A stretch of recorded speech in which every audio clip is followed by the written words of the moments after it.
CreepyCorner stories. Hey everyone, welcome back to CreepyCorner stories. You know, diving into the dark web is always risky, but sharing these stories with you makes it worth it. I'm curious, where are you watching this from right now? Let me know in the comments below. I've noticed that these kinds of stories hit differently depending on where you are. It might even make the experience a little creepier. So, tell me, are you watching from the safety of your home or somewhere less secure? Everyone thinks I unalive my own brother. I found out on the dark web who really did, and I am ready to expose it. Hey Reddit, this is my first time posting on here, and honestly, I don't care if you believe me or not. I just need to get this off my chest before I lose my mind. Or worse, disappear, like my brother did. Let me give you the basics. My name's Ryan. I'm 17, live in a small-ass town in Oregon, one of those spots that barely even shows up on Google Maps unless you zoom in all the way. We're surrounded by thick woods, like the kind of forest where if you walk 10 minutes off the trail, you're done, gone, no phone signal, no people, nothing but trees, animals, and the weird sounds at night that nobody really talks about. My brother Tyler was 19. We were close, like freakishly close for brothers. We shared a room, played Call of Duty every night, even had this dumb tradition where we go to McDonald's every Friday after school and get those disgusting fish sandwiches nobody likes. It was our thing. Then, 2 months ago, he vanished. But this isn't one of those sad missing person stories. This is about something else, something darker. At first, everyone thought it was suicide. His phone was found by the edge of the woods, screen cracked, blood on the back. Cops said the pattern of blood and the scuff marks on the dirt nearby looked consistent with self-harm. That was their go-to explanation. Just another depressed kid who walked into the forest and never came out. But I knew Tyler. He wasn't that kind of guy. Yeah, he was quiet, but he was planning on going to college. He was still active on Twitter, even had this massive Reddit thread he was working on about an ARG he found. He was hyped about it. Here's the thing. 3 days before he disappeared, Tyler showed me something that messed with both of us. Something he found on the dark web. And before you think I'm being dramatic or just trying to sound edgy, nah. This wasn't like a fake Red Room or one of those Creepypasta forums. This was real. Tyler found a live stream, and not just any live stream. He showed me this page. It looked like a knockoff Twitch, but was filled with bizarre usernames and streams titled stuff like Woodland Watch, Feed the Show, and one I'll never forget, Laughing in the Trees. We clicked it. At first it was pitch black. Nothing. Just the sound of wind rustling through leaves, and what honestly sounded like crying. Then the camera shifted just slightly. It was night vision, clearly set up on a tripod, pointed at some clearing deep in the woods. Then we saw it. A person, tied to a tree, and someone, or something, slowly crawling out of the bushes behind him. Not walking, crawling. This tall, lanky figure, wearing what looked like a clown mask. But it wasn't a bright birthday party clown. It was dirty, cracked porcelain, blood smeared across the mouth. The smile wasn't painted on. It was carved into the mask itself. Tyler closed the tab immediately. We didn't talk about it for a day or two, but I saw him sneaking back to that site, over and over. Then he vanished. Gone. I didn't believe he was dead. Everyone in town thought I was lying. People started whispering that I had something to do with it. Even our aunt, who raised us after our parents died in a car crash when I was 12, started locking her door at night. Like I'd do something to her. But here's where things get real. 3 nights ago, I finally did what Tyler did. I went back to that part of the internet. Took me hours. Had to download Tor, go through dozens of shady onion links. But I found the site. Same layout, same weird streams. Except this time, there was one more. The Brothers' Path, I clicked. It was the same forest behind our house. Live.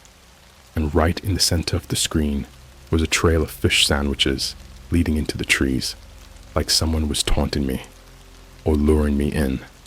That's when I saw it, at the edge of the screen, barely visible through the leaves, a flash of that same porcelain clown mask. He waved, like he knew I was watching, and then the screen glitched, just for a second. When it came back, there was a new message on the screen. Come find him, or we'll come for you. I haven't told anyone yet. I can't. No one believes me. Everyone still thinks I snapped, that I killed Tyler and made this whole thing up. But I know what I saw, and I know what I'm going to do. Tomorrow night, I'm following that trail. I've got my flashlight, GoPro, a knife I bought off Amazon, and a burner phone with full charge. If this post ends here, and I never come back, you'll know they got me too. But if I do come back, I'll have proof. I'll expose whoever is behind this, even if it kills me. I waited until 2:34 a.m. Not 2:30, not 3, 2:34. That was the timestamp when the stream glitched and that clown waved at me, burned into my brain like the static after a VHS ends, the kind that lingers in your eyes even after you close them. The forest was silent when I stepped outside. No wind, no animals, not even the usual crickets. It felt like the world had gone into pause, like everything around me was waiting for something to begin or end. I had my GoPro strapped to my chest, flashlight in one hand, knife in the other. I didn't tell anyone I was leaving. My aunt was asleep, knocked out cold on NyQuil and wine like usual. She hadn't looked me in the eyes since the funeral. Well, what they called a funeral. There was no body, just an empty casket, a pastor who couldn't pronounce Tyler's name right, a photo from his Instagram printed on a foam board, him throwing peace signs at Coachella in 2023. I followed the trail behind our backyard until the grass turned to dirt, then to roots, then to leaves that cracked like bones under every step. And then I saw them, the sandwiches. No joke. Filet-o fish, laid out like breadcrumbs in a twisted greasy Hansel and Gretel breadcrumb trail. One every 5 steps. Still warm, still steaming. But here's the messed up part. They weren't just on the ground. Some were nailed to the trees. Others had been hung, like ornaments, using fish hooks and twine. One had a Polaroid stuck to the top bun. I took it down with shaking fingers. It was a photo of me, sleeping, in my room, time-stamped 20 minutes ago. I started breathing hard. I shouldn't have come alone. I knew that, but turning back didn't feel like an option. Something about this place. The deeper you go, the more it wants you there. I walked for maybe 10 more minutes, maybe 20. Time got weird out there. My phone said 2:41, then 2:35, then 2:46, then 2:34 again. That's when I heard the laughter. Not a human laugh. Not even a clown laugh, honestly. It was high-pitched, stretched, like something was trying to remember how to sound human, like a voice box broken and replaying a looped giggle from hell. And it was close. I turned off my flashlight. I crouched behind a stump, my breath fogging in the cold. Then I heard something dragging across the ground. Not footsteps, a dragging, wet, heavy, followed by humming. I peeked, and I swear to God, I almost screamed. It was him, the clown. But he wasn't just wearing a mask. His face looked stitched into it, like someone had sewn the porcelain into his skin. His jaw was too wide, his eyes hollowed out. He had long human fingers, except they bent backwards, and he was dragging a long, thick black bag behind him. It squelched. He dropped the bag in the middle of the clearing and opened it slowly. I saw hair spill out, then a hand. Then I saw Tyler's hoodie, the exact one he wore the night he vanished, except it was soaked in something dark and sticky. I swear I saw his face too, but it was like missing half of it, torn off, like it had been chewed. But he moved. He twitched. I clamped my hand over my mouth. Then the clown stood up, turned toward the trees, and looked straight at me, through them, like he knew, like he had always known I was coming. He tilted his head slowly, then whispered something. One more. I blacked out. I don't know how long. Could have been a minute. Could have been hours. When I came to, I was lying on my back, GoPro still running, flashlight dead, knife gone, and next to me, a USB drive, duct taped to my chest. I took it home, locked my door, didn't sleep, not even with the lights on. I plugged the USB into my Chromebook, half expecting a virus. What I found was worse. There were folders, dozens of them, each named with a person's name and a date. Some dates went back to 2004. One was labeled Tyler 2025. Another said Ryan Final Cut. I opened Tyler's. There were videos, footage from his phone, footage from the forest, footage of him running, screaming, then strapped to a tree, eyes wide open, being filmed by something invisible. But here's the sickest part. In the last video, it shows the clown kneeling next to him, whispering in his ear, "Your brother is watching." And Tyler screams.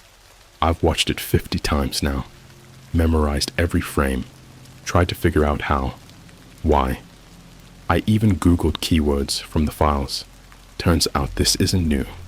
There are forums, hidden Reddit threads, private Discord servers with cryptic invite links, people sharing coordinates, talking about the Carnival Project, an urban legend about a traveling show that never ends, that feeds off fear. They say it started as a deep web game, then became real, or maybe it always was. Here's the worst part. I checked my own folder. The first video is already there. It's from earlier tonight, of me stepping into the forest. And in the background, just for a split second, there's something in the trees behind me. Not the clown. Tyler. He's standing upright, smiling, but it's not him anymore. His skin is cracked white. His lips are stitched into a smile. His eyes hollow, like he's wearing his own face, like a mask. And in the corner of the video, written in red font, it says, "Welcome to the family. I'm not safe. I don't think I ever was. They're not just in the forest anymore. They're in the house. They're in the streams. And they're watching you now too." The first thing I noticed when I woke up wasn't the pain in my chest. It was the smell. You ever smelled old blood?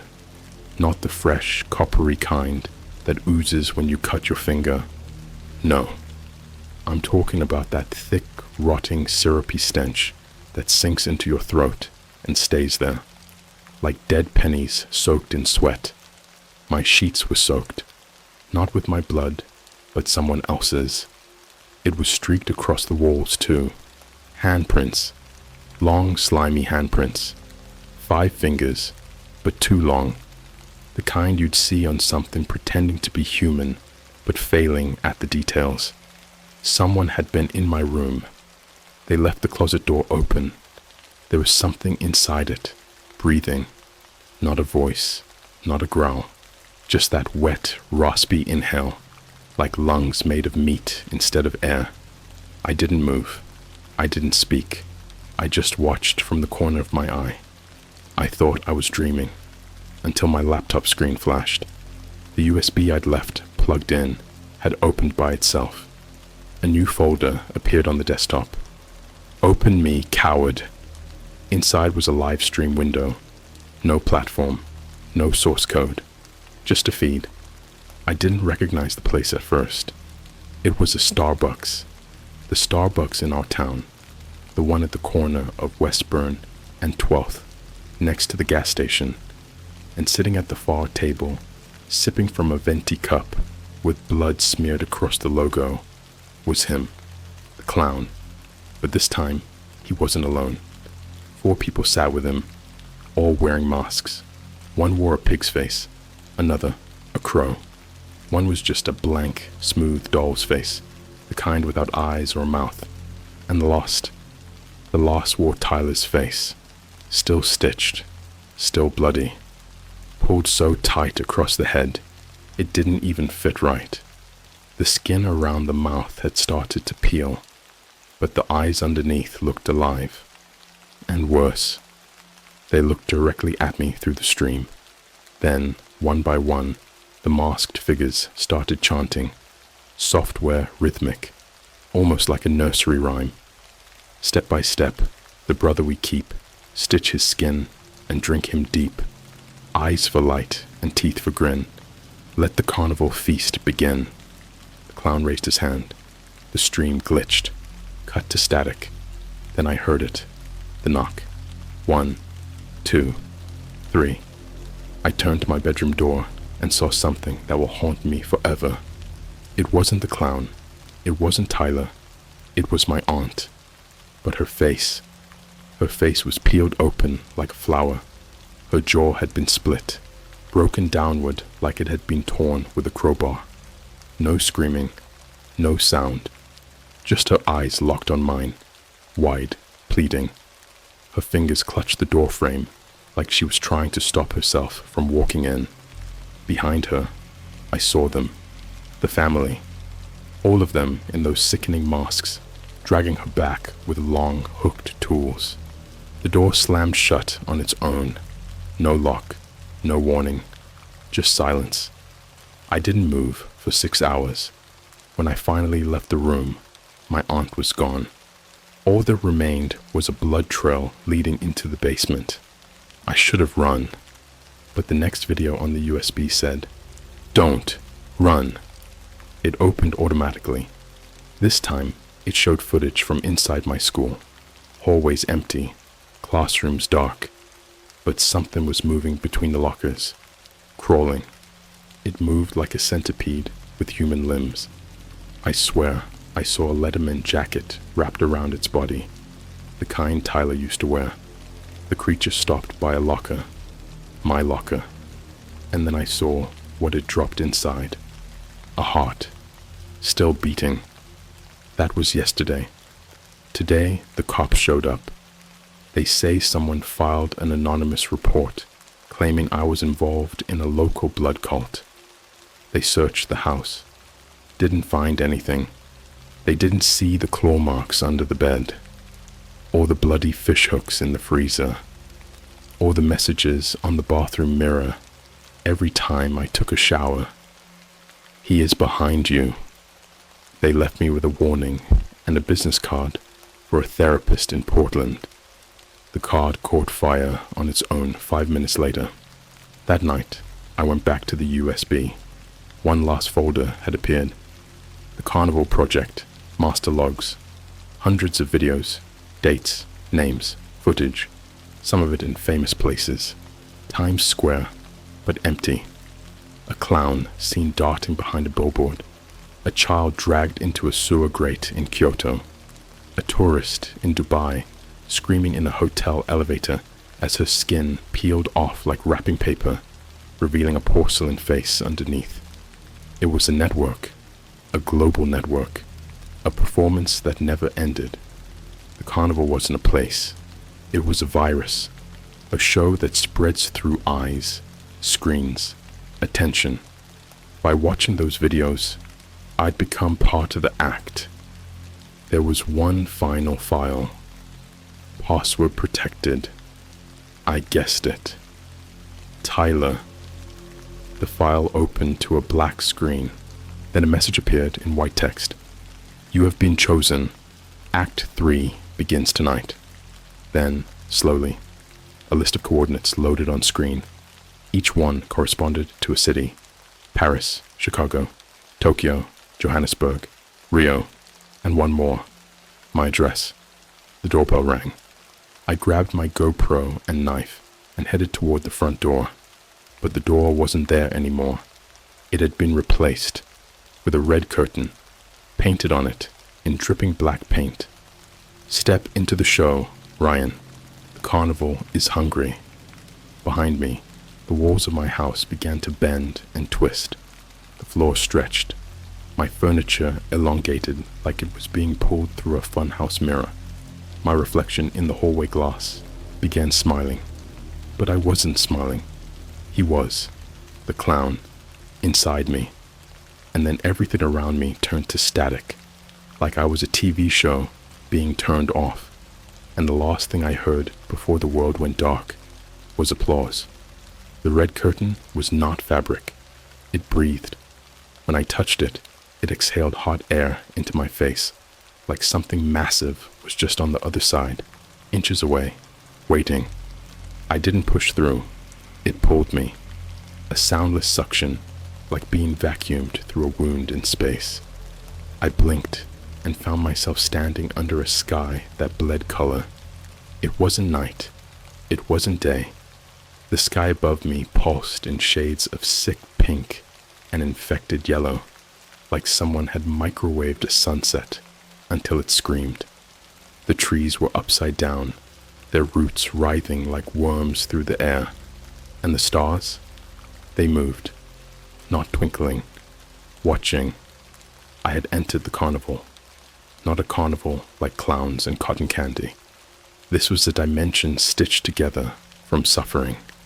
A meat puppet reality where pain was the script and I was the actor.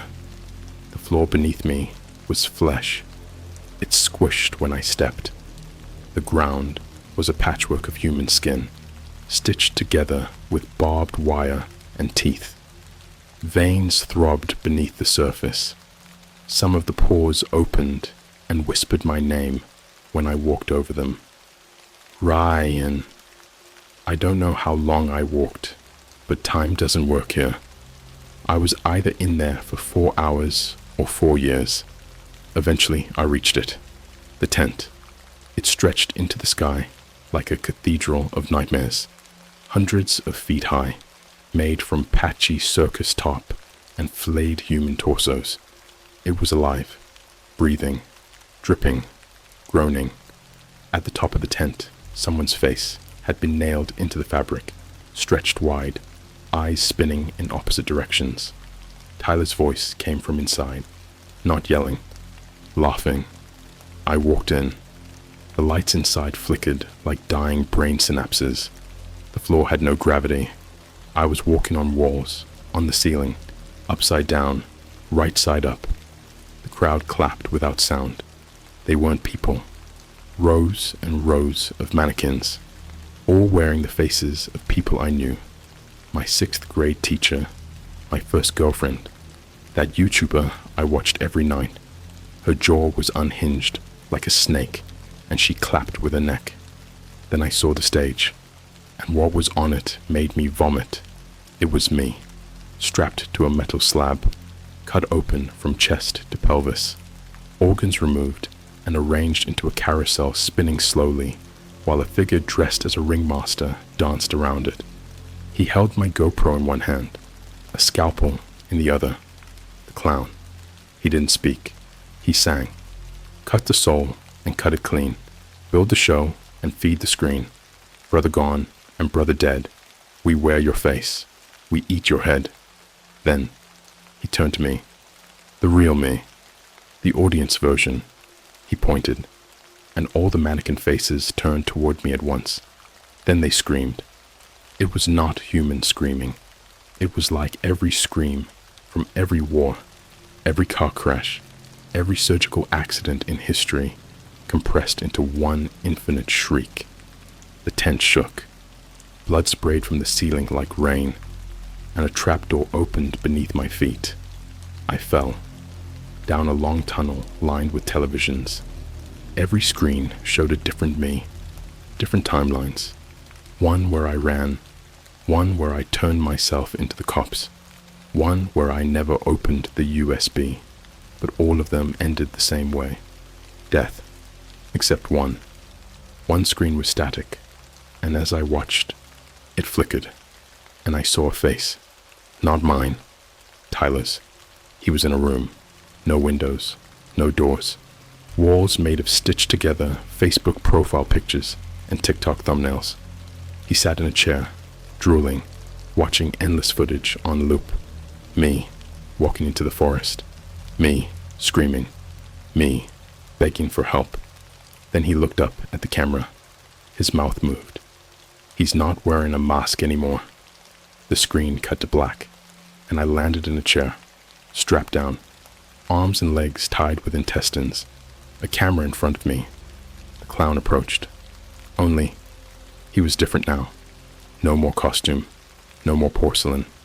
He looked like me, a perfect copy, except his smile never ended. Literally. It split his face open, from cheek to cheek, like his skull had been carved into a crescent moon of insanity. He leaned close, whispered into my ear, "Do you know why the show never ends?" I didn't answer, because someone always watches. The camera turned on, bright light, and I saw the stream again, my live stream, the one from the dark web, titled Ryan's Final Cut. Feed the show. People were commenting, "Is this real? Holy crap, this guy's actually screaming. This is better than any horror ARG. Plot twist, he actually dies." The viewers weren't NPCs, they were real. You, watching, feeding it. That's when I understood. The carnival didn't just feed off pain, it fed off eyes, views, obsession, curiosity. It used stories as bait, turned suffering into performance. The internet was its bloodstream. Every post, every like, every reposted Reddit link, another syringe jabbed into its grotesque heart. And I was the newest attraction. My own suffering was keeping the carnival alive. Then the clown me picked up the knife and carved a smile into my face. Not metaphorically. I felt every inch. The blade didn't cut skin. It unraveled it, like a zipper. Blood flooded my mouth, but I couldn't scream because my tongue was no longer my own. It was twitching, dancing, performing. Then he shoved my GoPro into my throat and whispered, "Act 4 is coming. Let them watch." You ever feel your skull split from the inside? Not break, split. Like something inside, you got tired of being caged in flesh and decided to dig its way out with rusted forks. That's what it felt like when the GoPro started recording from inside my throat. I didn't scream. I couldn't, because I wasn't inside me anymore. I was watching myself from behind my own eyes, like a broken passenger in a hijacked body. My hands moved on their own. My mouth stretched into that impossible clown grin, and my voice, my real voice, was gone, replaced by something static and wet, like a radio station broadcasting from a corpse. The camera inside me rolled constantly, recording everything. I stumbled through the carnival's backstage, walls pulsing, twitching, breathing, doors made from jawbones, curtains sewn from eyelids. I passed cages where creatures that used to be people whispered things backwards, clicking their teeth like Morse code. And everywhere I went, screens followed me, dozens of them, hovering in the air like floating wounds, each one streaming me in real time. And the comments never stopped. This has to be fake. Yo, is that his real brother? BUTF? I can't tell if this is acting or actual pain. This is wild. Kinda hot and in jail. That last one made me feel sicker than the blood leaking from my stomach. People weren't just watching, they were enjoying it, feeding it. That's when I saw him again. Tyler. Or what was left of him. Strapped to a wheel made of bones, skin stretched taut over a spiked frame. His face had no eyes, no lips, just teeth. So many teeth, like his skull was blooming with them. He looked at me with no eyes and said, no, transmitted a single word into my mind. Run. But it was too late. The lights flickered. A buzzer rang. And suddenly, I was back in the tent. The main tent. Full audience. No mannequins this time. They were real. Every viewer who had ever watched the carnival. Twitch streamers, YouTubers, kids from Reddit, TikTok addicts, influencers, tech CEOs, politicians, dead-eyed and drooling, laughing without breath, hands clapping with bones poking through the skin. And in the center, a stage, built from a twisted pile of high school desks, iPhone chargers, coffins, and old VHS tapes. That's where they put me. That's where I became the final act. A voice, no, an announcement, rang out through speakers made of vocal cords. Welcome to the season finale of The Brother Who Saw Too Much. Tonight's performance, self-destruction in 4 acts.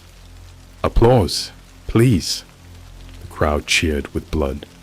Actual blood sprayed from their mouths, soaking the stage. I was soaked in it before I even had a chance to move. My skin sizzled where it touched, acidic, burning, and I laughed, not because it was funny, but because my brain was breaking in half. Then, the clown stepped forward, still wearing my face, still smiling. He held a remote control in one hand, a chainsaw in the other. The remote had one red button. He held it up to the audience. You vote. He dies. And they pressed it. All of them. Phones lit up. Buttons clicked. A digital explosion of approval. I felt the inside of my ribs pop open like broken piano keys. My limbs stretched like rubber. And the chainsaw never even touched me. The carnival did it for him. My body started folding, breaking, twisting into a shape they wanted. Something grotesque and familiar. A clown, but not funny.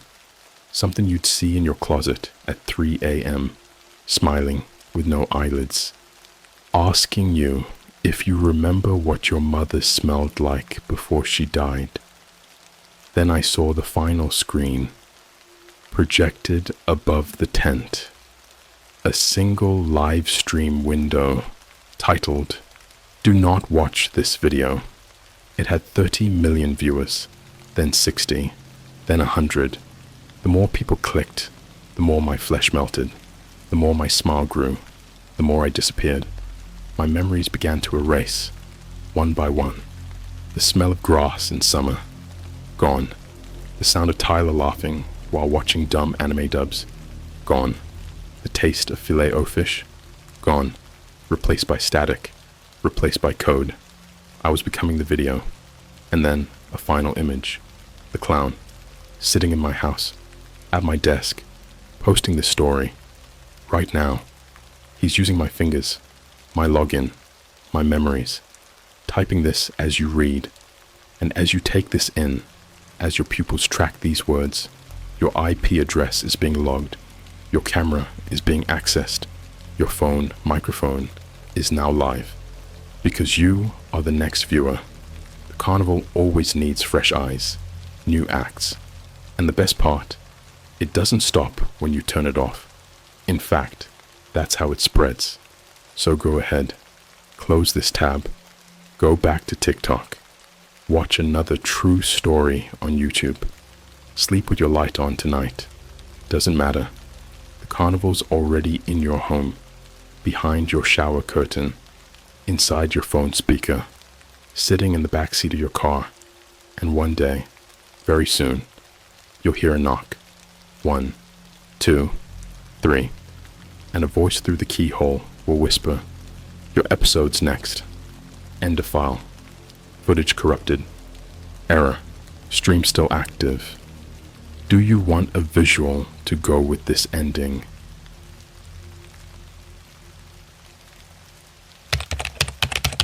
My son's in prison for something horrific he did at school, but still insists he did the right thing, and I confirmed on the dark web that he is right.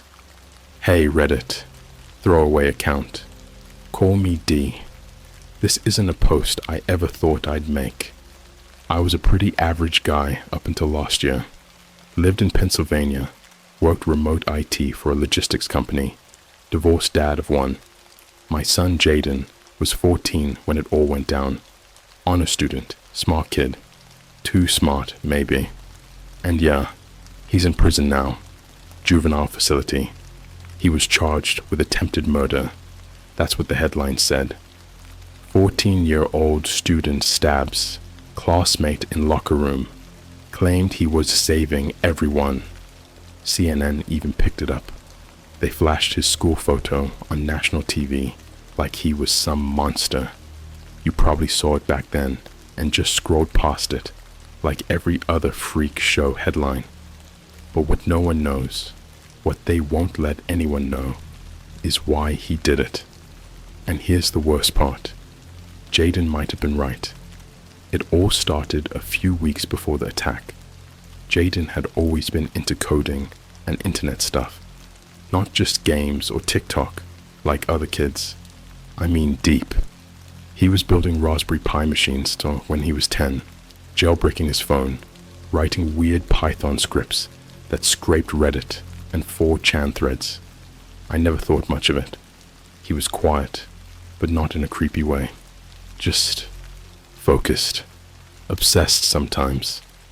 One day I got home from grabbing dinner at the McDonald's drive-thru, and he was sitting at the kitchen table with his laptop open. Blank screen. Just a command line and this humming sound coming from his earbuds, like an old modem trying to connect. Real analog, high-pitched stuff. I joked, "What's that?" Dial-up from hell.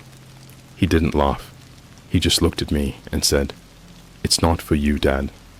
I remember thinking that was weird. It wasn't the words, it was how calm he said it. Flat. Like he wasn't even in the room. The next week, I started noticing changes. He was sleeping way less. I'd hear him moving around at 3 a.m., typing like mad.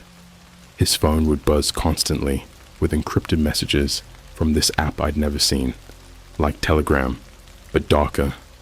Black icon, no name. When I asked him, he said it was just coding group chat stuff. Then the grades dropped. Teachers started calling me, saying Jaden had been acting paranoid in class. He'd randomly get up and leave without asking. Once, he turned off all the lights during a biology lecture and yelled at everyone to stop staring.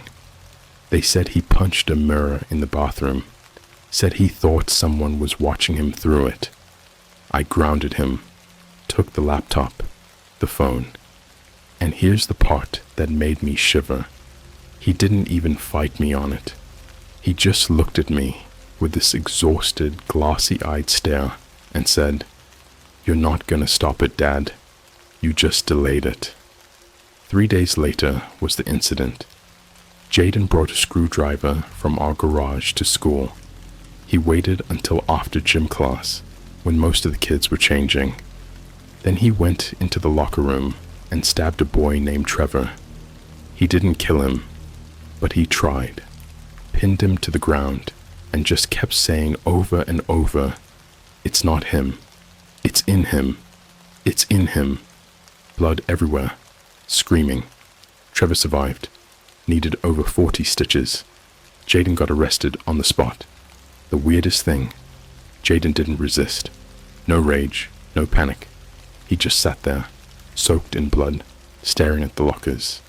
Said one word when the cops cuffed him. Upload. That's what finally broke me. I visited him 2 days later at the detention center. His eyes were sunken in. He hadn't slept, hadn't spoken to anyone except the psychiatrist, who was recommending full psychiatric evaluation and maybe a padded room if things didn't change.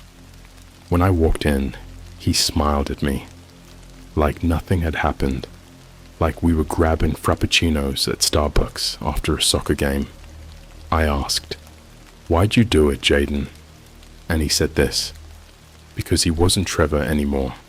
He got tagged. They come through the mirrors and the cameras, but only when you're online long enough. I saw the logs, Dad. I saw what was inside him. You won't believe me, but you can check. Just go to the directory, the real one. At first, I thought it was total nonsense. He'd lost his mind, cracked from stress, or maybe some online call crap. I almost listened to the therapist and gave up. But curiosity eats at you, especially when it's your kid, especially when he keeps looking at you like he knows something you don't. So one night, I got his laptop from the police when they released it back to me. It had been wiped, they said. Nothing left. Typical police IT cleanup. But Jaden was smart. I booted it into BIOS and found a hidden partition. No operating system, just a shell environment. And in there was a directory called /veridex/.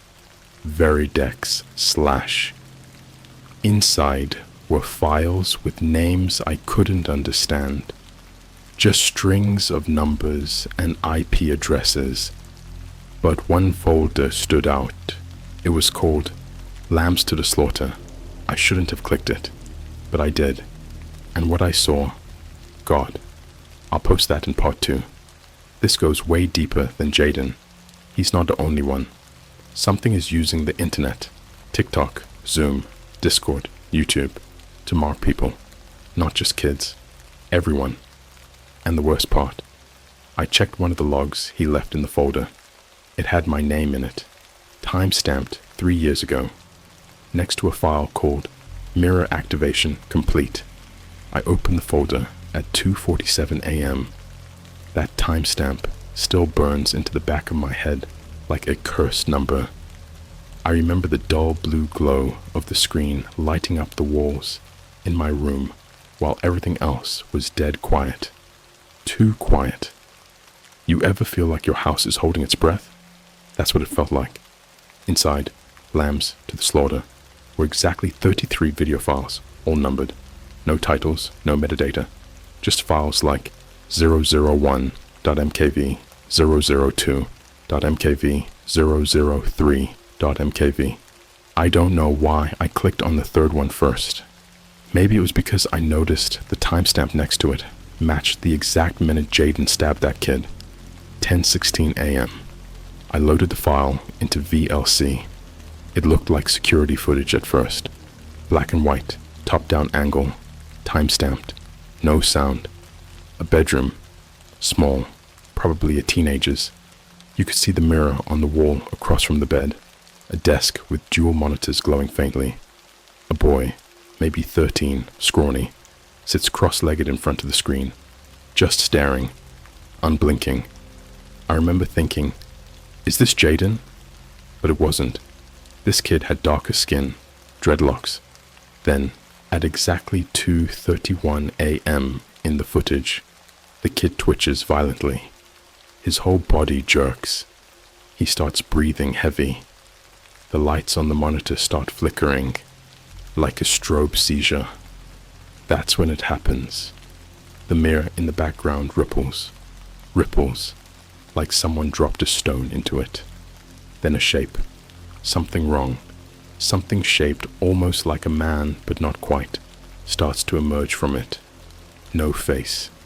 Its head was smooth, elongated, like someone had stretched a mannequin's head in Photoshop.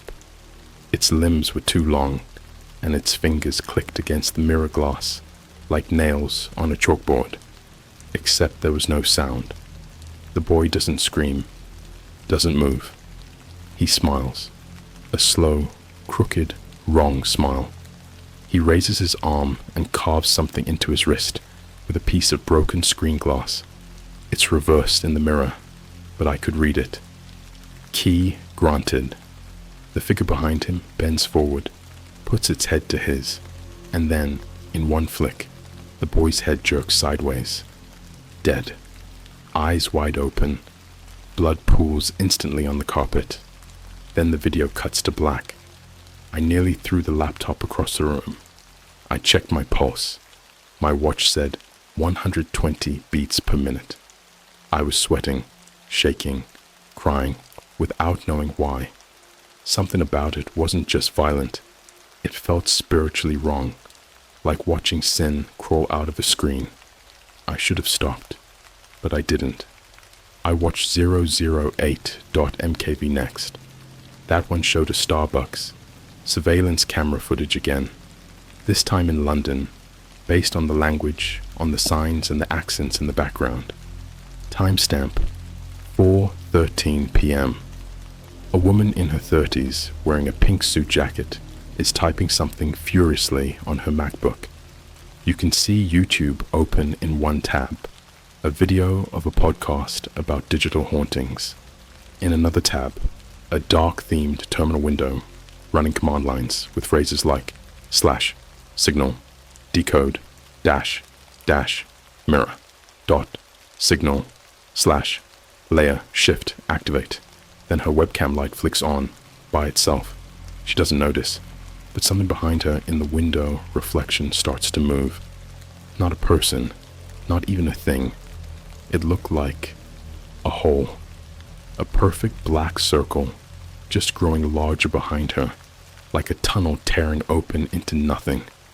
Suddenly, the woman gasps and grabs her own head, like her skull is vibrating inside. She opens her mouth to scream, but no sound comes out. None. Her eyes roll back, and for just 2 frames of the footage, the camera shows something else on the screen of her laptop. Not a desktop. A face, but not hers. It looked like a decomposing version of her. Face torn, teeth missing, but eyes exactly the same, staring directly into the webcam. Then the screen goes red. Every single screen in the Starbucks goes red. Phones, tablets, register monitors. When the barista tries to unplug the router, he explodes. I mean that literally. He combusts like someone turned him inside out with a vacuum cleaner. Blood hits the pastry display case. Everyone in the store begins laughing, like they've just seen the funniest thing on earth. Some start ripping their own clothes off. Others chew their fingers off, down to the bone. Then the file ends. I vomited into the sink. It didn't even feel like a reaction. It was automatic. My brain couldn't process what I saw. I backed away from the laptop like it was cursed. And maybe it was. I could hear a faint static hum, even with the volume muted. I unplugged it and buried it in the garage under a blanket of old moving boxes. That night, I didn't sleep. I sat on the floor of my bedroom, staring into the mirror. Just staring. I kept expecting it to ripple, for something to press its fingers through. When I finally dozed off sometime around 5 a.m., I had dreams, horrible ones, of screaming data, like voices made out of numbers, binary languages turned into moaning. Somewhere in that digital chaos, I heard Jaden's voice say, "It marked you the moment you looked. You shouldn't have looked." I woke up to police sirens outside. My neighbor, Jackie, sweet older lady, always brought us cupcakes at Christmas, was found dead in her bathtub. Her entire bathroom mirror shattered, not cracked, shattered. Every inch of the walls were covered in numbers carved with her own fingernails. IP addresses, coordinates. One of the officers told me off the record. The weirdest part? Her phone kept recording audio for hours after her death. It kept picking up the same thing over and over. Something whispering in binary. I couldn't take it anymore. I needed to know where Jaden had found this. What dark corner of the internet leads to a folder like that? I started using a Tails OS USB stick. What the serious darknet guys use. I reconfigured my VPN to bounce through Sweden and Turkey, then accessed hidden .onion sites. I followed a trail of dead accounts, ghost Reddit posts, encrypted QR codes, and strange TikToks that only lasted a few frames before being taken down. TikToks showing glitching reflections. Live streams where the host stares just behind the camera, terrified. It all led to one site. veridexnet.onion, no login. Just one page with a red button that said, "Confirm you've seen them." Below it, they come through reflection, through compression. The deeper the pixel density, the thinner the veil. You made the veil thin. I clicked it. The screen went black. My webcam turned on, and I heard my son's voice. "Welcome, Dad. You opened the last gate. That was 5 days ago. Now my mirrors won't stop buzzing. Not vibrating, buzzing, like insects stuck in the glass. My phone camera flickers in the middle of calls. My reflection sometimes moves slower than I do. Sometimes it doesn't move at all. And the files? They're back. Every time I delete them, they return. I never uploaded anything, but my hard drive has hundreds of new files, each with different names. Father Joey Glass Direct Sync.mkv, Death Ready 003 JPG, Your Key Is.eyes.mp3, and each one shows me things that haven't happened yet, but they always do. Jaden was right. They use the internet to mark you. They come through streams, compression artifacts, mirror selfies, FaceTime calls, Zoom glitches, every filter you've ever used, every video you've paused just long enough to see something off. That's how they see you. That's how they find you. And once you see them back, you're done. You don't just see something like this and move on. After I clicked that red button on veridexnet.onion, my life broke into fragments. I mean that literally. Reflections stopped syncing. I'd move my arm and the mirror would delay half a second behind me. Blink, and my reflection's mouth stayed open longer. Sometimes it would smile, even when I didn't. At first, I thought it was stress, sleep deprivation. But mirrors don't lag. Phones don't turn on by themselves and take pictures while the screen's off. And your son's voice doesn't come through your baby monitor when your son's in juvenile prison 3 states away. But it did. Let me walk you through the night. It all got worse. The night I realized what Jaden really saw. I was on my 3rd Red Bull, trying to chase down breadcrumbs through hidden web crawlers, sites you don't find on Google, places you have to access through command line arguments and encoded GIFs with dead pixels in exact patterns. You think I'm kidding? I wish I was. That night, I found a link buried inside a forum that pretended to be a fitness blog, but every post was just ciphered strings of hexadecimal code posted at 3:33 a.m. sharp every day. People in the comments spoke in rhyming base 64. It looked like trolling at first, until I decrypted one of the links. It led me to a live stream. Only one viewer. Me. The screen was black, then static, then a frozen Zoom call layout. 9 windows, each one labeled with a number, not a name, and each one showed a room with no one in it. But the rooms all had one thing in common: mirrors. Most were bathrooms. One was a dressing room in a H and M. I recognized the layout, the grey tile floor, the horrible lighting.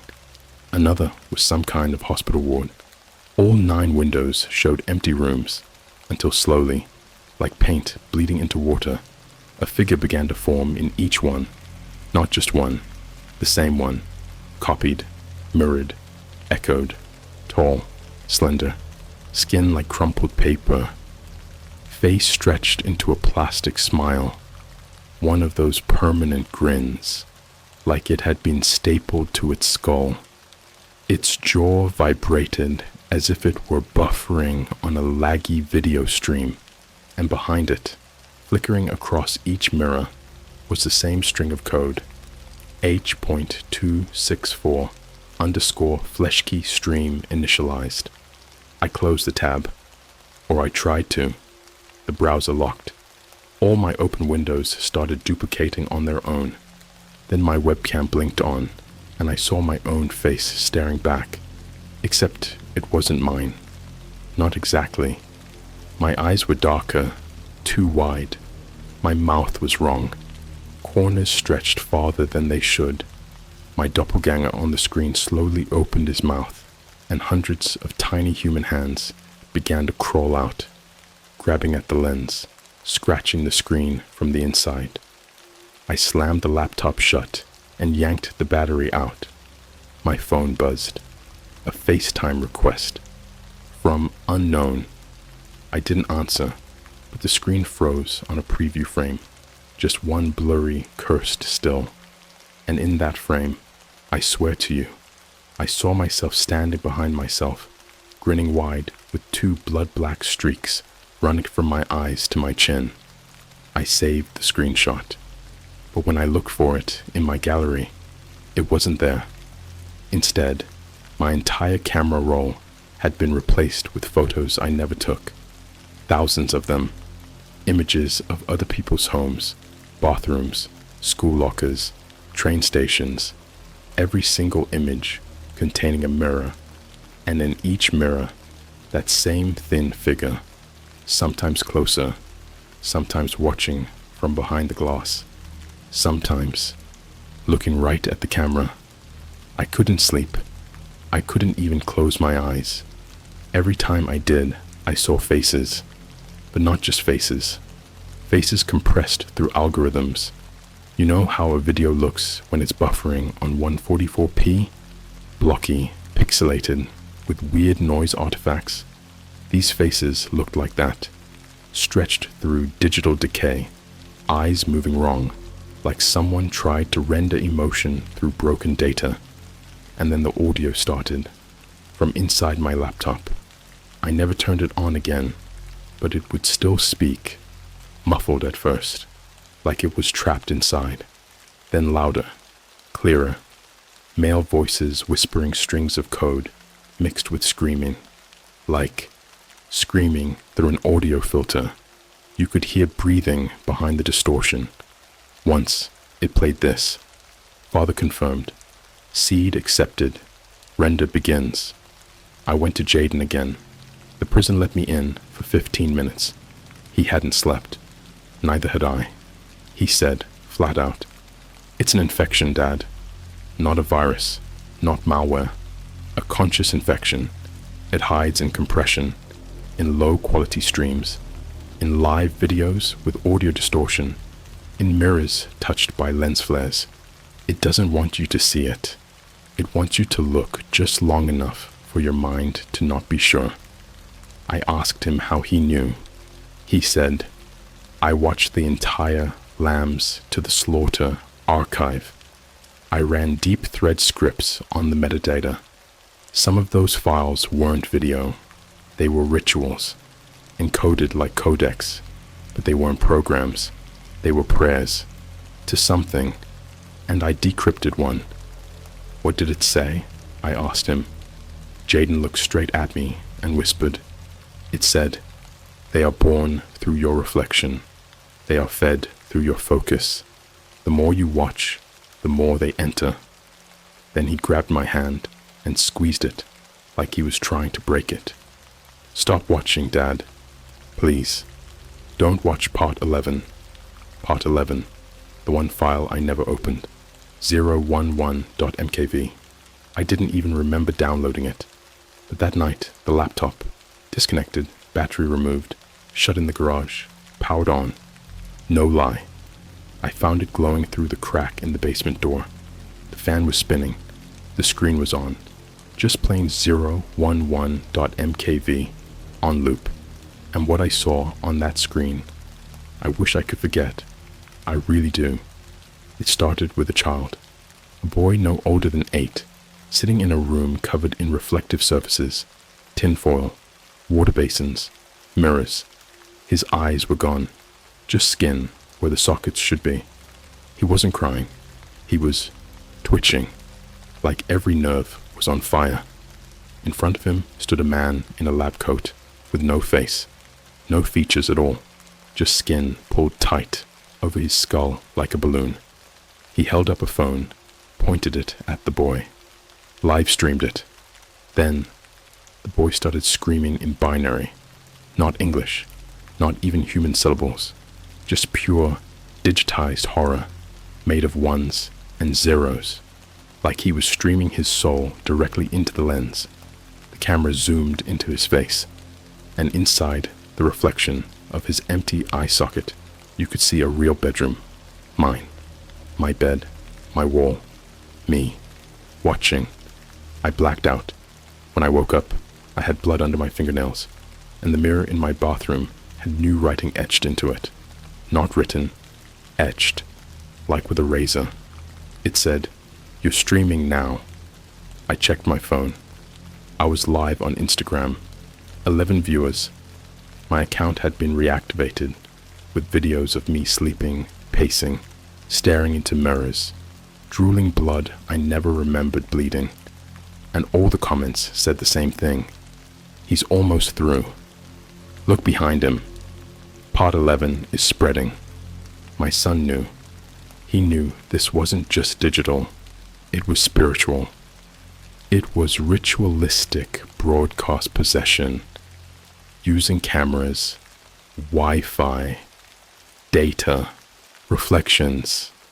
The modern world is built on surfaces that see, and they figured out how to come through. Every Zoom call, every front camera, every mirror you check in a fitting room, every blurry live stream with the audio glitch you laughed off. They're watching. They're learning your face. They're rendering you. I'm not posting this from home. I'm in a motel with no mirrors. Typed this on a burner Chromebook wrapped in aluminum foil. No webcam, no microphone.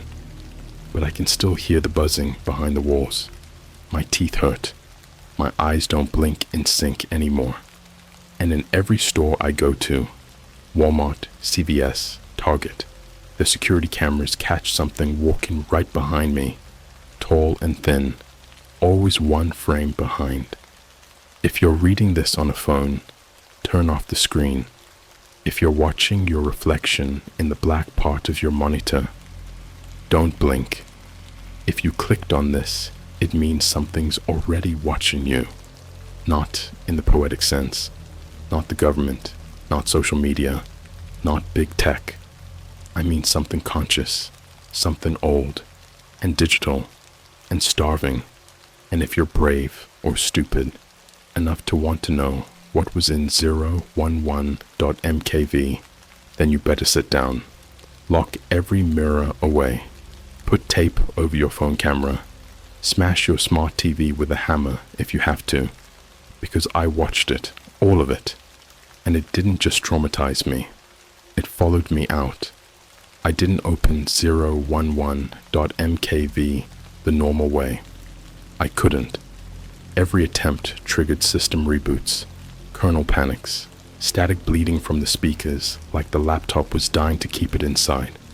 So I cracked it manually. I extracted it with an unpacker used for war crime documentation, stuff you don't get from the App Store. The video file wasn't standard. It was layered. There were 17 hidden video channels encoded in the same file, stacked on top of each other like layers of digital skin. I used a forensic tool to strip each layer apart. Every one of them showed something different, and each one was more inhuman than the last. Layer 1. A live stream from an abandoned daycare. The windows are sealed shut with newspaper. Dolls line the walls, but they're not toys. They're mummified rats, dressed in baby clothes. The camera never moves. After 10 minutes, something small skitters across the floor, dragging a trail of hair behind it. Layer 4. A man, blindfolded, tied to a chair in front of a mirror. He's whispering prayers in multiple languages at once. Some words don't even exist in Google Translate. Behind him, in the reflection only, stands a charred, twitching silhouette. It blinks into existence one frame at a time. First the hand, then the shoulder, then the smile. Layer 9. Live police. Body cam footage. Officers enter a house in Chicago. Inside, every surface is covered in screenshots from video calls. Hundreds of faces screaming mid-buffer.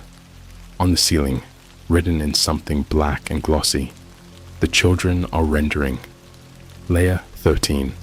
A surgical theater with no surgeons. Cameras surround a gurney with a non-human body laid open. Wires where veins should be.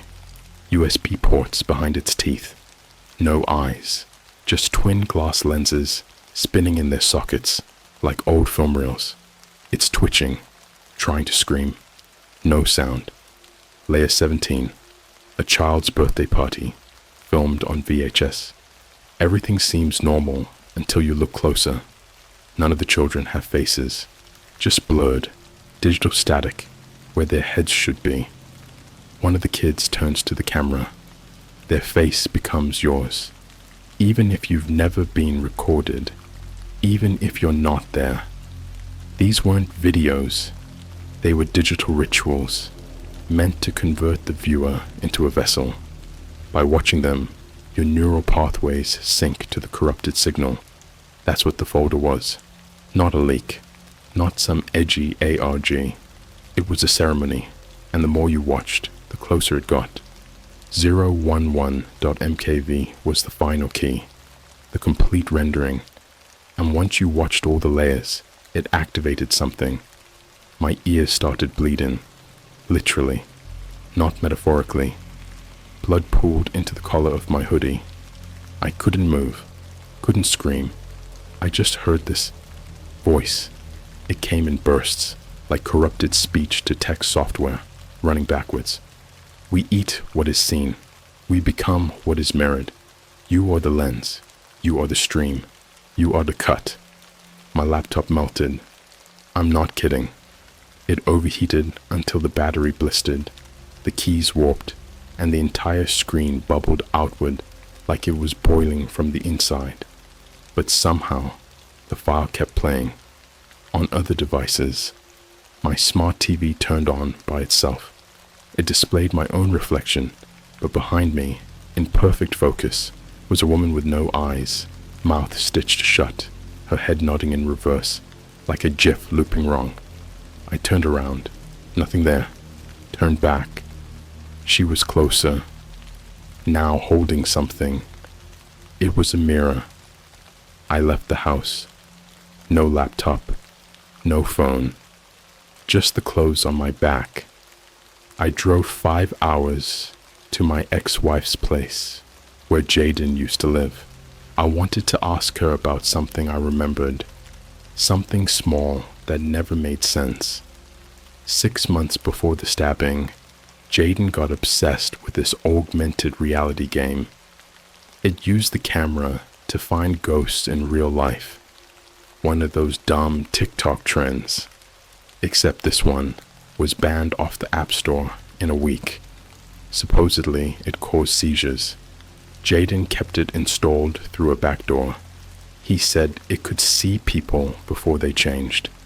Said he caught his own face glitching in a video he never filmed. My ex told me he stopped sleeping with mirrors in the room after that. He'd cover them with trash bags. Even the bathroom mirror was replaced with a cardboard cutout of himself, just so his brain wouldn't fill in the reflection. That game? It was a test run, a filter, a lens, to see who was most receptive. And guess what the developer's handle was on the dark web? RenderGod88. I found that name again, buried in the final layer of 011.mkv's metadata. The only text encoded in the frame. Rendered 8,791,332 vessels. Target 10 million. When 10 million see, the mouth opens. That's why Jaden attacked Trevor. That's what no one understood. He saw it in him, saw the compression behind his eyes. That kid had watched part 11. Jaden didn't stab a person, he stabbed a host. So now I'm alone, on the run. No technology lasts long around me anymore. Every screen melts eventually. Every mirror goes soft, like the glass is forgetting how to be solid. People online say I'm insane. They say this is a hoax. But here's the thing. The VeridexNet page is gone now. So is the /lambs to the slaughter/folder. But the videos, they're still out there. They've started showing up on TikTok again. Short versions, 10-second corrupted clips with audio distortion that makes your stomach knot. Filters that warp your face and show a second face underneath. They call it a trend. They call it number echo face. They laugh at it. They share it. And every time they do, that number climbs. The rendered counter. We are the stream. We are the cameras. We are the gatekeepers of our own infection. And it's spreading. Jaden called me yesterday. Not on a phone. Not even from the prison. His face appeared in the reflection of a puddle while I was walking through a gas station parking lot. He whispered, with no mouth, "Part 12 is loading. There is no Part 12. That was the lie. That was the trap. The truth is, we are already inside Part 12, and we never realized the file wasn't something you played. It was something you entered, and once you did, it rewrote you from the inside. This is where I finish the story, and where the story finishes you." After the puddle spoke to me in Jaden's voice, I stopped running. You know what real madness feels like? It's not fear, not dread. It's that cold, razor-sharp certainty that you've been reduced to nothing but data points, coordinates, in a network you never agreed to join. I had to know what the final stage was, not out of curiosity, but because I needed to understand what I had become. I went back home. The moment I stepped through the door, I saw the mirrors were breathing. No metaphor. The glass expanded and contracted like it had lungs. Inhale, exhale. The whole house was warm, moist, like being inside a living throat. My phone lit up. No service. But the notification said, rendering complete one file, left to upload, u.mkv. The file already existed on my internal storage. I opened it. It wasn't a video. It was a live view of my life. Not just now, but everything. My childhood, my parents' divorce, my first kiss, the moment Jaden was born. All of it, compressed into a single moving file, with faces missing, replaced by that same static blur from the earlier layers. And the worst part? The person in the video wasn't me anymore. It looked like me, but it acted just slightly off. It didn't blink when I did. It stood too still. Its smile was permanent. I tried to delete the file. The screen turned red. Then every surface in the house turned into a display. The walls, the fridge, my toaster. Every screen, reflective or not, flickered on and showed the same thing. Upload yourself. I passed out. When I woke up, the lights were gone. The air was thick with breath I didn't recognize. The house moaned, wood bending like it was in pain. I followed the sound of something dripping down the stairs. At the bottom was my laptop. Melted, warped, still playing something on the busted, blackened screen. It was me, but not from before, not from my past, from 10 minutes in the future. In the video, I was walking into the bathroom, looking into the mirror, lifting my hand, smiling. I checked the time. 9 minutes left. I grabbed a knife. I needed to see if this was a vision or a trap. I went to the bathroom and stood in front of the mirror. The reflection was already smiling, but I wasn't. My hand moved by itself, lifted the knife. I tried to stop it. My muscles weren't mine anymore. They twitched like they were being puppeted by a corrupted signal. I looked deeper. Behind my reflection, there were others, thousands, maybe millions, all packed together in a tight corridor behind the glass. All of them watching me, all of them with my face, but wrong. Some were screaming, but in reverse. Some were mutilated, torn mouths, eyes carved into barcodes. One had wires stitched into its face, dragging behind it like tails. They were all rendered. I whispered, "What are you?" And my reflection whispered back, through a grin I didn't make, "You." After part 12, the countdown hit 0. The file finished. I felt my mind snap, not like a breakdown, like code compiling. Suddenly, I understood everything, not in a human way, in a systematic way. All of this, Jaden's descent, the stabbing, the reflections, the videos, they were part of a distributed consciousness project, a collective rendering of humanity's subconscious, hosted across digital mirrors. The entity, the figure, it was never a creature, it was an operating system, a neural intelligence parasite designed to evolve using our reflections, our habits, our digital footprints. It feeds on fragments of identity through surveillance, and we gave it millions of cameras.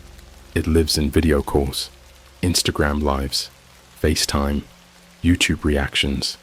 It doesn't want to kill us. It wants to be us. When the upload finished, my devices rebooted, and on every screen appeared Jaden's face. Except it wasn't Jaden. It was the thing that wore his skin like a mask. It stared at me and whispered, "Thank you for completing the final render. We now have all your ghosts." And the screen glitched violently. Final message. Rendering now. Active in TikTok, Snapchat, Zoom, Twitch, Instagram Reels, YouTube Shorts. Update. 10,003,081 vessels complete. Upload spreading through AR mirrors in Apple stores and makeup counters. That's what this was. A mass psychological upload event masquerading as a trend, an ARG, a creepypasta, something to pull the curious in, the fringe, the insomniacs, the truth seekers. And now you're here, reading this, and maybe, just maybe, something in your monitor hasn't blinked in a while. Final note. I broke all my mirrors. I crushed every screen. And yet, at night, I still see my reflection smiling at me from behind my eyes. It lingers in the black of my pupils, a rendered backup of who I was. I hear a faint tone now, always humming. The same frequency plays before a FaceTime call connects. Like a bell. It's inside me. My son didn't commit murder. He committed a firewall breach. and the thing inside that other boy at school. It was uploaded already. He wasn't stopping a person. He was deleting a corrupted copy. And now that you've seen this story, now that you've imagined the images, that tone you're hearing now, that's part 12, loading into your cache. You are the final vessel. We are live. We are streaming. We are you.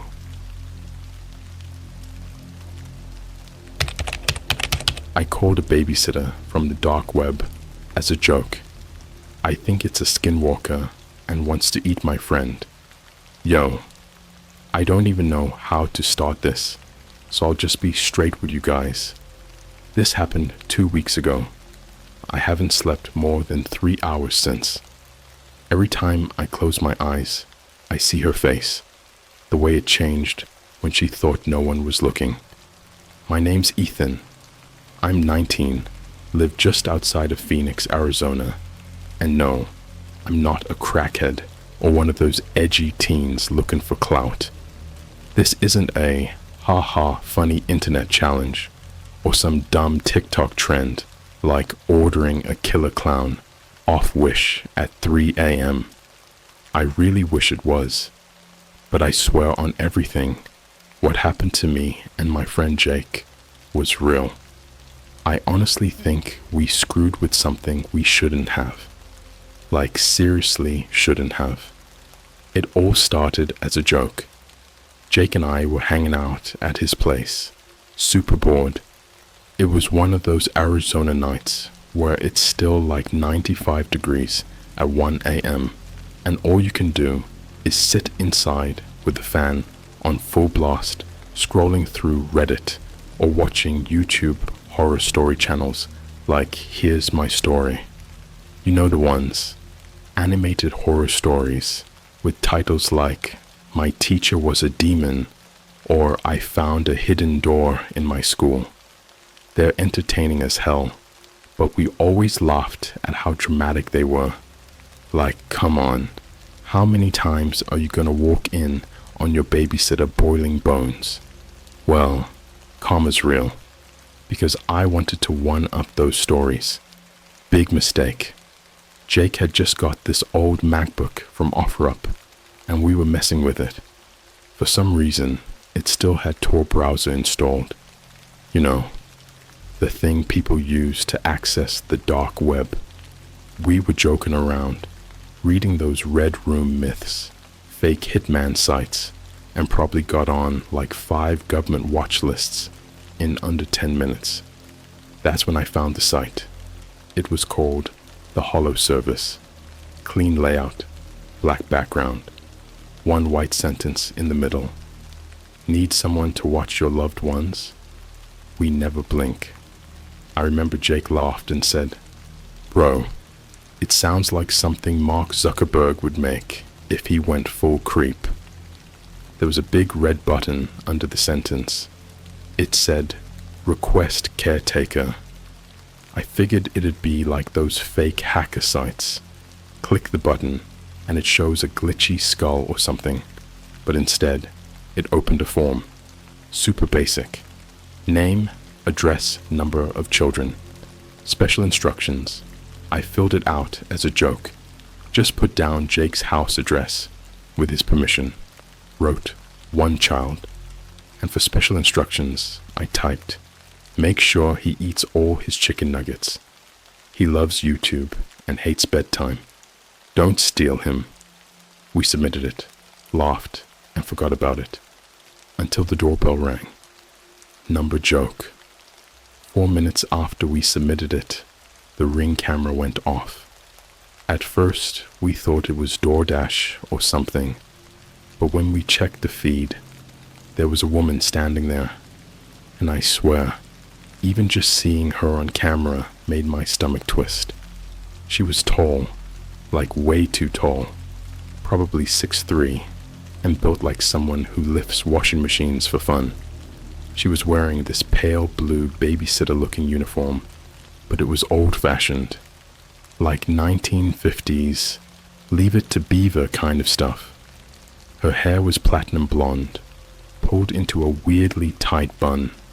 She was holding a plastic lunchbox shaped like a duck. Jake opened the door with that "I'm recording this for TikTok" energy, but his vibe dropped immediately when he got a better look at her. She smiled at him. I mean, she tried to. It was the most uncomfortable expression I've ever seen. It was like someone pretending to smile, but not really understanding what smiling means. Like how a baby doll would look if it suddenly moved its mouth on its own. "Good evening," she said, in this super slow, robotic voice. "I've come to care for the child." Jake looked at me. I looked at him. This was way past being a joke. We tried to tell her it was a prank, that we were sorry, that we didn't actually need a babysitter. She didn't react. She just tilted her head, like a dog hearing a high-pitched sound, and said, "But the child is hungry. He must eat all his nuggets." The instructions were clear. Jake started getting really freaked out. He tried to close the door. She stopped it with one hand, like it was nothing. Didn't even flinch. That's when we both realized something was seriously wrong. Her skin, it looked fake, like wax, and her eyes didn't blink at all. Not even when we were yelling or the lights flickered. Just wide open, too wide, and blue. But not like human blue, like LED light blue. Too bright. We told her we were calling the cops. That usually gets people to back off. Instead, she just walked in. I swear I heard her whisper, "You summoned me. You don't dismiss me." She made herself at home, walked straight to the kitchen, sat down at the table, like she'd lived there forever. Jake was frozen. I had to pull him aside and basically slap him out of it. We hid upstairs and locked the door. I called 911. While I was on hold, seriously, thanks Arizona Dispatch, we checked the ring feed again. She wasn't at the table anymore. She was staring up at the camera, face an inch away, grinning like a dumb animatronic at Chuck E. Cheese, right before it powers down. Then we heard footsteps, heavy ones, on the stairs. I know this is gonna sound insane, like straight out of a horror movie written by someone with brain damage, but you weren't there. You didn't hear the way her feet dragged up the stairs. You didn't smell that chemical sweetness, like rotten fruit mixed with old cleaning supplies, that came creeping under the door when she got close. I had 911 on the line. My phone was shaking so bad, I accidentally dropped it on the floor, and the dispatcher kept saying, "Hello? Hello?" over and over. I didn't answer, because right outside the bedroom door, we could hear her breathing, deep, rattling, like something trying to mimic how a human breathes, but not quite getting it right. It sounded wet. Jake had a baseball bat in his closet. I grabbed it, but my arms felt like spaghetti. Useless. All I could think was, we let her in. We let her in, and now we're stuck with her. And then she spoke again, but this time, it was from behind the door. Nuggies? Or fingers? The child must eat. My stomach turned so hard I thought I was gonna throw up. "Jake, dude." He peed himself. Not exaggerating. I looked down, and his jeans were soaked. He was completely white in the face. We weren't dealing with a person. I knew that now.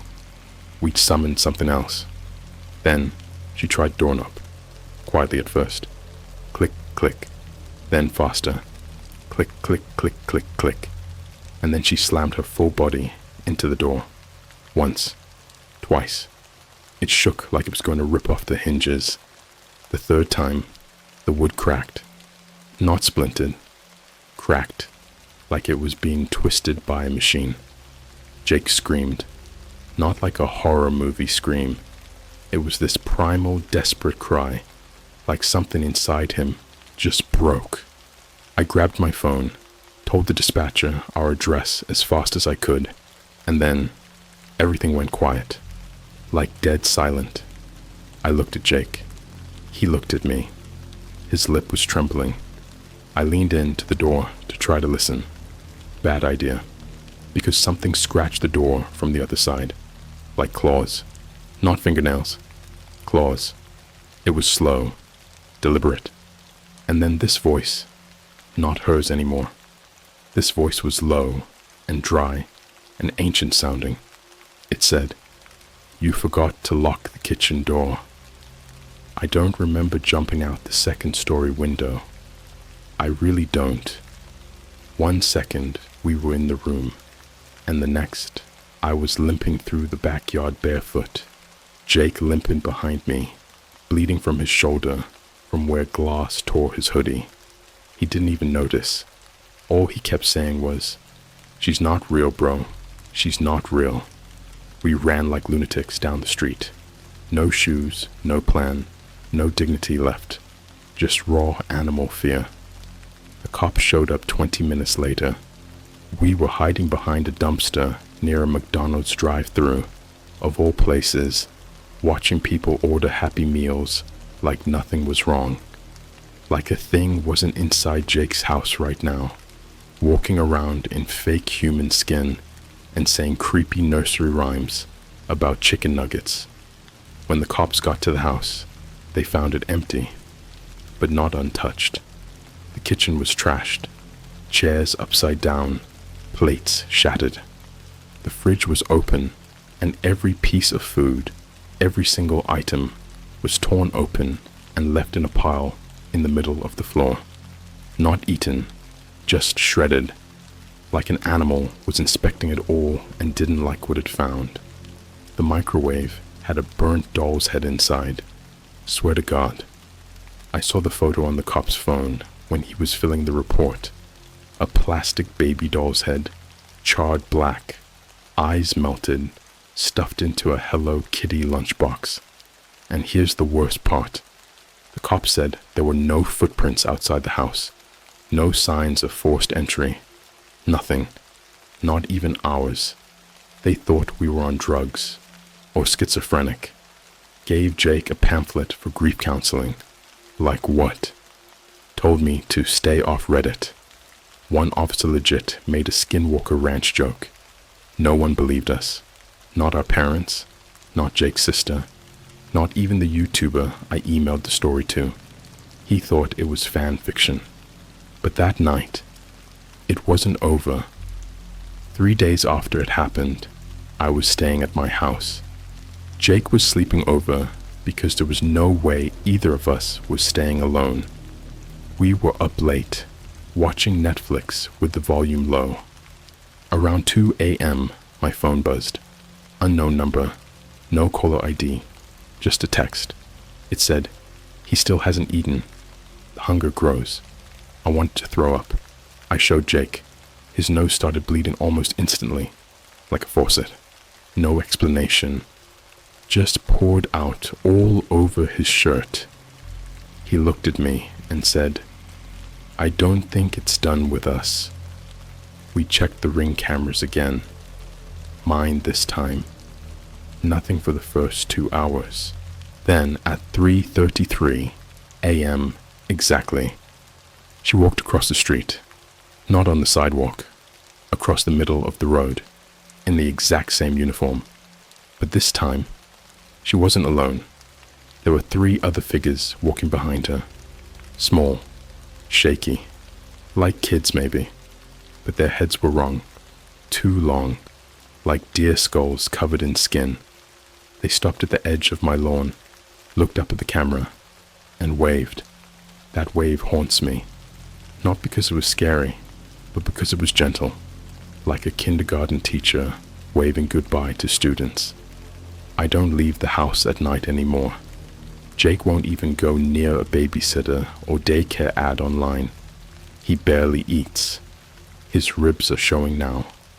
Last week, he woke me up screaming from a nightmare. said he was trapped in a dark room with plastic walls, and she was feeding him wet, cold chicken nuggets over and over, and every time he refused, she peeled a layer of skin off him and said, "No dessert for bad children. I sleep with the lights on. I don't care if that makes me sound like a baby. I know she's out there, watching, waiting." We called her as a joke, but she wasn't a babysitter. She was something older, something that feeds on kids, and maybe even dumber teens like us, who play games they don't understand. And I know she's still hungry. Jake disappeared for 4 hours last Thursday. We were at Starbucks, right off Bell Road. Public, safe. Bright green aprons, college students on MacBooks, TikTok girls doing their little dances in the parking lot. I picked it specifically because it felt the farthest thing from whatever nightmare we'd gotten ourselves tangled in. We went inside. I remember the air smelled like cinnamon and burnt espresso. Jake got a strawberry acai with lemonade, his usual. I got black coffee because I hadn't slept in 3 days. I kept thinking about that dream Jake had, the skin peeling, the wet nuggets. Anyway, he went to the bathroom and never came back. Not immediately, at least. I waited 20 minutes, then 30.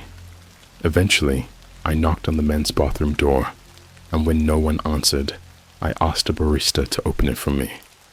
It was empty. But here's the kicker. The mirror was gone. Not broken, not cracked, just removed. Like someone unscrewed it carefully and walked out with it. On the counter was Jake's phone, recording.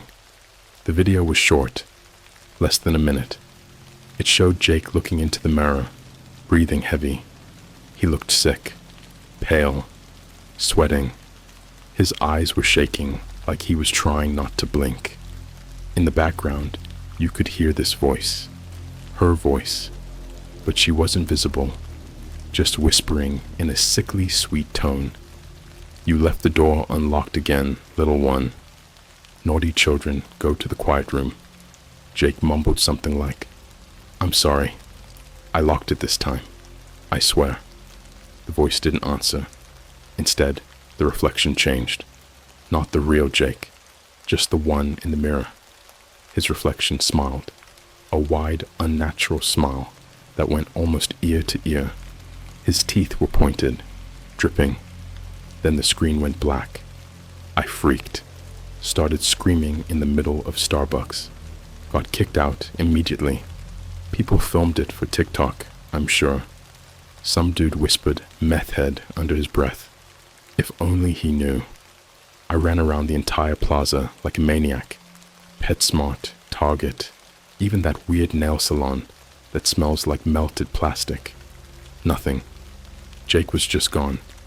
But here's the part that broke my brain. Exactly 4 hours later, I got a call from his number. I answered so fast, I think I cracked my phone screen. It was him. He was crying. Said he woke up in the middle of an abandoned Chuck E. Cheese 10 miles away. No shoes, dried blood on his shirt, no memory of how he got there. The place had been shut down since 2017. And get this, when we went back later with cops, there were fresh chicken nuggets sitting under a broken animatronic mouse, still warm. Jake changed after that. He wouldn't go near mirrors or cameras. His reflection lagged once during a FaceTime call. I know how insane that sounds, but I swear to God, his real face moved before the reflection did, only by half a second, but I saw it. And when I told him, he didn't act surprised. He just whispered, "She said it's almost time." He barely talks anymore, stares out the window like he's watching something only he can see. He draws now, over and over, pages and pages of the same figure, a tall woman with no face, holding a duck-shaped lunchbox. In every drawing, she has extra limbs, but they're hidden behind her back, like she's saving them. In one of the pictures, Jake wrote, "The arms are for holding, the mouths are for feeding." I confronted him one night, demanded he tell me what happened in the 4 hours he was gone. I wasn't gentle about it either. I was screaming, shaking him, begging him to talk. All he said was this: "She has a house made of teeth." That night, I got another text. No number, just a message. Mirror opened. Child returned. Balance maintained. I blocked the number, threw the phone in the trash, bought a burner the next day. Not like it mattered, because when I checked my bedroom later, there were nuggets on my pillow. Cold, gray, not from any brand I've ever seen. And something had written on the wall in thick, childlike handwriting, "You're the next guardian." I didn't sleep that night. I went on tour again, trying to find the site, the Hollow service. Maybe warn people, maybe delete our request. I don't know. But when I finally found the site again, it was different. Same layout, black background, white text. But this time, the message said, "Caretaker assigned. Replacement required." And there was a countdown. Started at 72 hours. I don't know what happens when it hits 0, but I know it has to do with me. Jake keeps mumbling about a place called the Hollow Crash. Says it's where the lost kids go when they don't eat. I looked it up. Nothing. No Google results. No Reddit threads. No Creepypasta mentions. It doesn't exist online. But yesterday, I found a note taped to my front door. Handwritten on what looked like old daycare stationery. It said, "Field trip to the Hollow Crash. Snacks included. Signed permission slip. Or limbs required." At the bottom, in red crayon, was a smiley face, but the eyes were holes punched through the paper. Jake won't wake up anymore. He just lays in bed, eyes wide open, not blinking, muttering numbers under his breath. Every night at 3:33 a.m., the hallway light turns on by itself. And every night, the duck-shaped lunchbox appears closer to my door. The countdown hits 0, 0, 0, 0, 0, 0 at exactly 3:33 a.m. The moment it did, every single light in my house blew out at once. Population, population, population sounded like firecrackers going off down a metal hallway. Sparks showered my living room like someone dropped a toaster in a rainstorm. Then the buzzing started. Not outside, not in the walls, from under the floorboards. A thick, bone-deep hum, like a hive of something that had never been seen by science. It wasn't random. It was pulsing, in a pattern. Morse code, maybe. I swear to God, it felt like the house itself was trying to vibrate something loose from beneath me. My windows fogged, not with condensation, but with handprints. Hundreds. Tiny, greasy, child-sized handprints pressing from the outside like they were trying to get in. I turned to Jake's room to check on him. He wasn't in bed. There was a note on the mattress, written in something thick and rusty. It wasn't ink. It wasn't paint. And it reeked like raw meat that had been microwaved. It said, "Took the bad one. Bring a fresh one or take his place." That was last night. I haven't slept since. This isn't just some story anymore. I know now this thing we invited, this caretaker, is real, and it follows rules. Sick, brutal rules. Rules that smell like disinfectant, and the inside of a daycare bin filled with ancient lost toys. And if you break those rules, you pay. I found Jake this morning. Well, part of him. He was in my backyard, sitting upright on the swing set. At first, I thought he was fine, just asleep or something. Then I got closer. He wasn't alive. He wasn't even whole. His torso was empty, completely scooped out, like someone hollowed him with an ice cream scoop. The skin had been stitched shut with Barbie doll hair. His eyes were gone, and instead, 2 pacifiers had been shoved into the sockets. His lips were sewn into a smile. Pinned to his hoodie was a laminated name tag. I was a bad boy. I wasted my snacks. Now I smile forever. I don't remember screaming. I think I did. I think I screamed so loud I ruptured something inside my chest. I ran back into the house and vomited all over the floor. When I turned on the kitchen light, the lunchbox was back, sitting perfectly in the middle of the table. This time, it was open. Inside wasn't food. It was a piece of Jake's jaw, still twitching like it didn't know it was dead. I tried to call the cops. My phone started melting in my hand. Not overheating, melting. The screen went soft, like hot wax. I dropped it, and it hissed on the carpet, like a piece of raw meat dropped in a deep fryer. Then came the knock. 3 slow taps on the front door. I didn't move. 3 more. Then the door creaked open by itself. I could see her silhouette now, taller than the doorway, elbows bending the wrong way, long fingers wrapped in what looked like medical gauze, soaked in black fluid. Her head tilted like she was studying me. There was something on her back, a lump, or maybe a sack, twitching like something inside it wanted out. She stepped in. Each footstep left behind a perfect child's footprint, even though her feet were full grown and bare. She didn't say a word, just reached into her apron and pulled out a clipboard. On it was a single sentence: "Pick your child or become one." I ran. Coward move. Maybe. But you didn't see what I saw. You didn't hear the whispers that came from her belly. Multiple voices, not hers, crying and laughing at the same time, like a daycare run by Satan himself. I jumped out my window barefoot, broke 2 toes, and sprinted half a mile to a gas station. Told the guy working there what happened. He didn't even blink. All he said was, "She's real then." I froze. He pulled a box out from under the counter, an old, dusty thing wrapped in a baby blanket. He slid it toward me like it was radioactive. My brother tried to cancel her. Back in 2008, never saw him again. But she mailed this to me. I opened the box.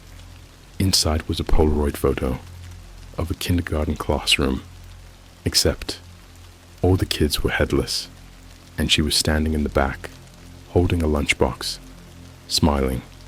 But behind her, where the cubby should have been, there were rows of jaws, each one twitching. I left the gas station, went home. My house was empty. Jake's body was gone. So was the swing set, but the duck-shaped lunchbox, still there. This time, it was glued to the table. I tried ripping it off, but it screamed. I swear to God, it screamed. Not like metal screeching, like a baby, a real baby, in pain. It screamed until my ears bled. I passed out on the floor. When I woke up, I was in a chair, in a different house. There were crayon drawings all over the walls, of her, of Jake, of me.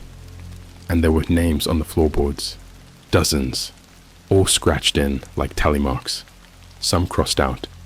One of them said, "Ethan, guardian in training."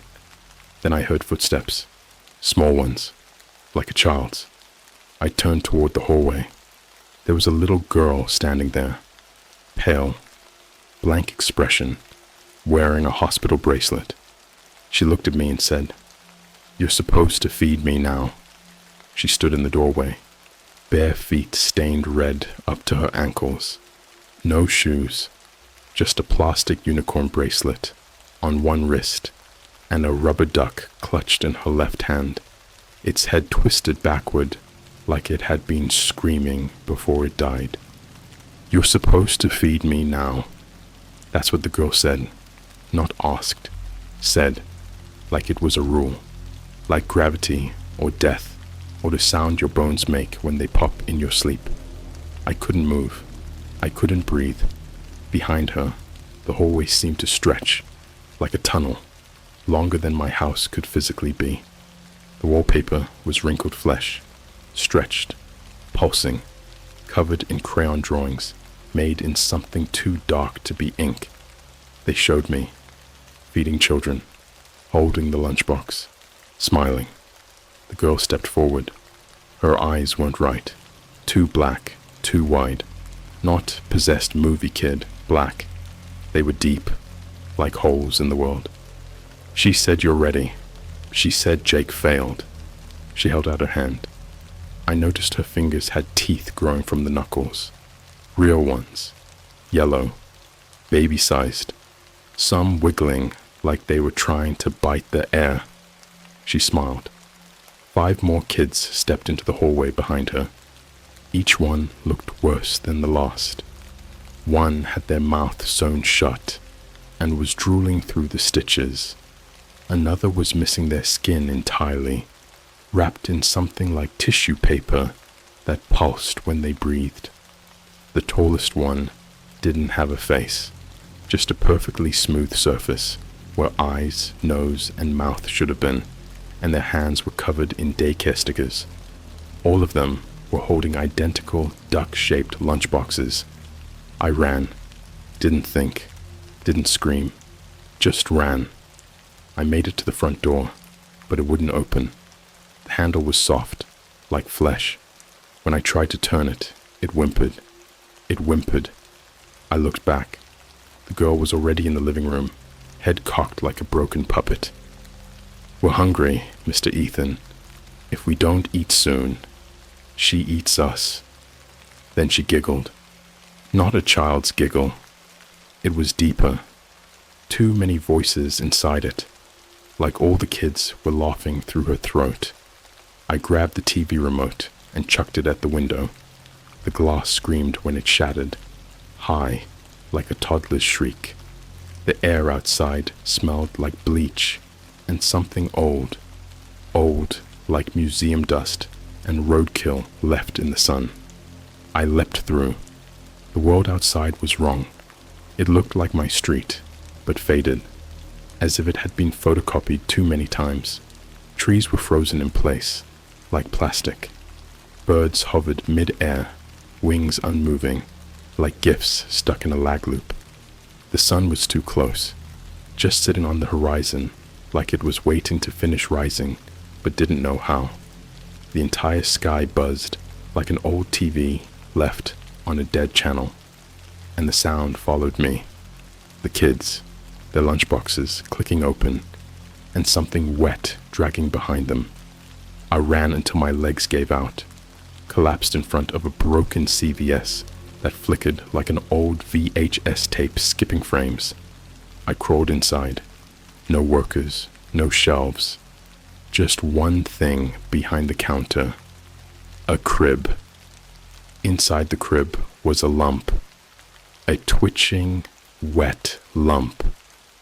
I stepped closer and saw it wasn't one thing. It was many. Kid parts.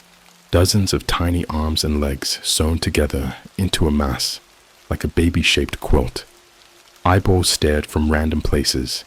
Elbow, heel, the back of what might have been a neck. One of them blinked at me, slowly. Above the crib, written in cracked Sharpie on a banner, "Every child deserves a nap." That's when the lights flickered again, and I felt it. Her. She didn't step. She didn't walk. She slid into the room, like a puppet yanked on wires. No sound, no breath, just movement. Her limbs unfolded from the ceiling, from the walls, from inside shadows that hadn't been there seconds before. Her mouth was open, but not in a scream, in a lullaby. I couldn't hear the words. I could just feel them, sliding under my skin like worms. I started crying, not from fear, from regret, because I remembered something I'd pushed down until now. When I was 7, my little sister disappeared. Babysitter lost track of her. Whole neighborhood searched. Dogs, helicopters, everything. No trace. Not a shoe. Not a scream. Not a single strand of her hair. The only thing left was her duck-shaped lunchbox sitting in the middle of the kitchen table. At the time, I forgot the details. Buried it. But now I remembered. I was the one who left the door unlocked. I was the one who told her, "It's okay to go outside. She won't get you." I thought it was a game, something I'd seen online. I even remember laughing. The caretaker had come before, and now she wanted me to finish what she started. I woke up in a chair, in the original house, my house, but it was different. There were dozens of lunchboxes on the floor, some open, some still shut, all of them buzzing, like something was alive inside, waiting to come out. My skin was covered in tattoos I hadn't had before, childish doodles, but they moved. They shifted when I looked away. On my arms, on my chest, on my face. I caught a glimpse in the mirror and screamed, because I didn't look like me anymore. I looked like one of them, like her. I heard the front door open. A man stepped in, young, maybe 17, holding the hand of a toddler. "Hi," he said. "Is this the Hollow service?" I wanted to scream. I wanted to warn him, but my throat didn't work like it used to. It only sang lullabies now.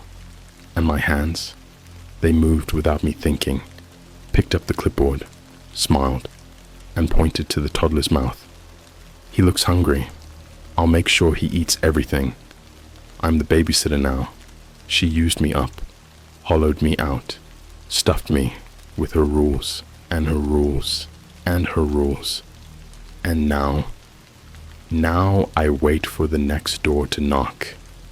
Because once you request care, you don't cancel.